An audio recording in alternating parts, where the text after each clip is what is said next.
Hello દોસ્તો, આજે અમે પહોંચી ગયા છે ડુંગરની ઉપર અને આ ડુંગરની ઉપર ગામ આવેલા છે, નાના નાના ઘર બનાવેલા છે અને ખેતરો કેવા છે એ હું તમને આ વિડીયોની અંદર બતાવીશ. તો ચેનલની અંદર નવા હોય તો સબસ્ક્રાઇબ કરી નાખજો. અને આ એક મસ્ત જગ્યા છે, અહીંયા ડુંગરની ઉપર આ એક મસ્ત ઉપર ચડી આપણે આખા ફરતે આખા ડુંગર વ્યૂ જોઈ શકીએ એવી આ જગ્યા છે. અને આ ગામનું નામ છે ઈટવાડા ગામ છે. તો આ ગામની અંદર આ ઘર છે, આ બધા દેખાય છે. મોટા મોટા ડુંગર છે, આ સાઈડ ઘર છે, નાના નાના ઘર અને આ સાઈડ ખેતર દેખાય છે. તો અહીંયા તમે ફરવા પણ આવી શકો અને મસ્ત એવો નજારો છે અહીંયા. તો આ ડુંગરની ઉપર ગામ છે ઈટવાડા ગામ અને અહીંયા રોડ પણ બનાવેલા છે, રોડની પર સુવિધા છે, પછી પાણીનો ટાંકો છે અહીંયા જુઓ અને ટાવર પણ છે અહીંયા બાજુમાં. ટાવર પણ મોબાઈલની અંદર ફૂલ પકડે છે.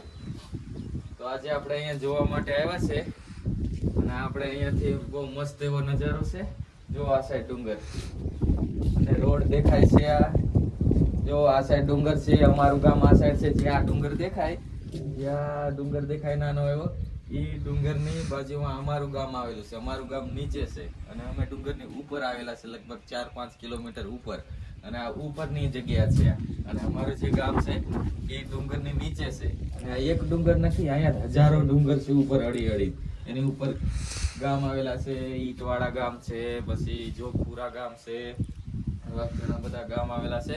આ સાઈડ પણ ગામ છે, દૂર દૂર ગામ દેખાય. તો તમે ચેનલની અંદર નવા હોય તો સબસ્ક્રાઇબ કરી નાખજો આવા જ વિડીયો જોવા માટે. અને આ નીચે પણ જો મોટા મોટા પથ્થર છે, આ સાઈડ ખેતર છે આવેલા અને જે ઝાડવા દેખાય છે એ મોટા મોટા ઝાડવા છે. અને જ્યાં થોડીક જગ્યા સાફ દેખાય એ ખેતર બનાવેલા છે. અને આ છે મકાઈ વાવેલી છે, આંબાના ઝાડવા છે, જુઓ તમે આ છે નાના નાના ઘર ઉપર દેખાય. તો દોસ્તો આ વિડીયોની અંદર બસ આટલું જ. મળશું આપણે નેક્સ્ટ વિડીયોની અંદર. સબસ્ક્રાઇબ ના કર્યું હોય તો કરી નાખજો આવા જ વિડીયો જોવા માટે.